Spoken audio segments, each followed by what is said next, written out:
Alors aujourd'hui, nous allons parler des critères qui déterminent le pervers narcissique, du 26e au 30e critère. Alors, d'abord, il flatte pour vous plaire. Il fait des cadeaux, se met soudain aux petits soins pour vous. Ici, c'est un critère que j'ai vu très fréquemment chez les pervers narcissiques que je côtoyais. C'est sûrement la raison pour laquelle je suis d'ailleurs restée 24 ans avec lui.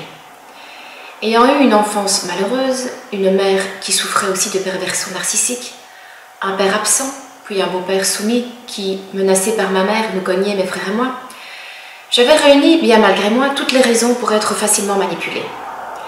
Et les petites attentions, les cadeaux, etc. me donnaient l'impression que j'étais importante et aimée.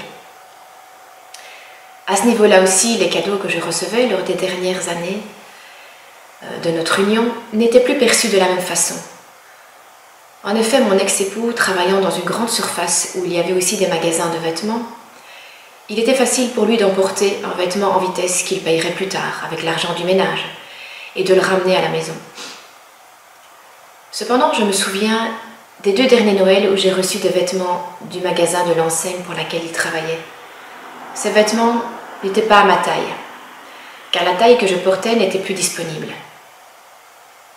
Ma fille aînée avait d'ailleurs remarqué ma tristesse, mais encore une fois je prenais sur moi, me trouvant à tort, parfois ingrate. Le 27e critère, c'est « il produit un sentiment de malaise ou de non-liberté ». Ça c'est sûr. Je me sentais de plus en plus devenir sa prisonnière. Je devais commencer à agir en cachette pour voir les rares personnes qui se montraient encore présentes autour de moi. De plus, les derniers moments où il s'emparait de mon ordinateur, prenait mon GSM, mes clés de voiture, ou encore m'enfermait avec lui la nuit dans notre chambre et gardait la clé dans sa poche. Aujourd'hui, je remercie le ciel et que les ados aient été vigilants et qu'ils me secouraient la plupart du temps. Je ne pouvais plus laisser faire, ni pour moi, ni pour mes enfants qui vivaient constamment dans le stress. Le 28e critère, c'est « il est parfaitement efficace pour atteindre ses propres buts, mais aux dépens d'autrui ». En fait, le manipulateur est l'antithèse des résilients, de Boris Cyrulnik. Il dit que ces personnalités qui transforment une souffrance issue de l'enfance en réussite sociale sont des grands manipulateurs. Et oui, les manipulateurs sont eux aussi en souffrance, mais ils la projettent surtout sur leur entourage et causent des dégâts parfois graves. J'userai d'une image pour souligner la différence entre un manipulateur et un résilient. Si vous prenez un bout de tissu ou d'étoffe comme image de la société, le manipulateur est un accro qu'on aurait rapiécé. Donc on a refermé le trou avec une pièce qu'on a mis par-dessus.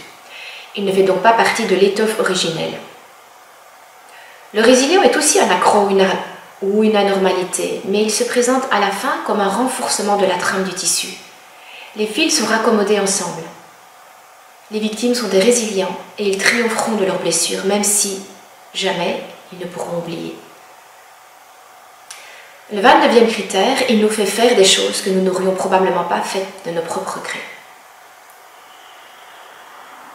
En ce qui me concerne, je ne voulais plus entamer la construction de notre maison, je ne voulais pas garder le dernier enfant de lui, je ne voulais plus aller au restaurant avec lui, etc. J'ai pourtant dû construire, car il devenait dans une rage folle quand j'abordais la question de tout arrêter.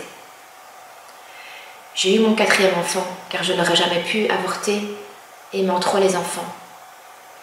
Et j'ai continué à aller au restaurant avec lui. À l'époque, je n'avais pas le choix. Il faut vivre la situation pour comprendre.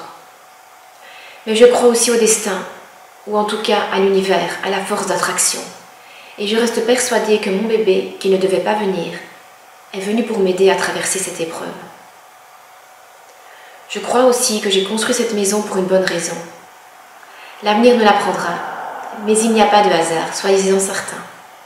Le 30e critère, il fait constamment l'objet des conversations, même lorsqu'il n'est pas là. Ces discussions peuvent être menées lorsque les personnes de son entourage ressentent qu'il existe quelque chose qui ne va pas dans le personnage. Le masque social s'effrite et les personnes commencent à bâtir des relations en dehors du manipulateur. On pourrait dire que le piège se referme sur lui.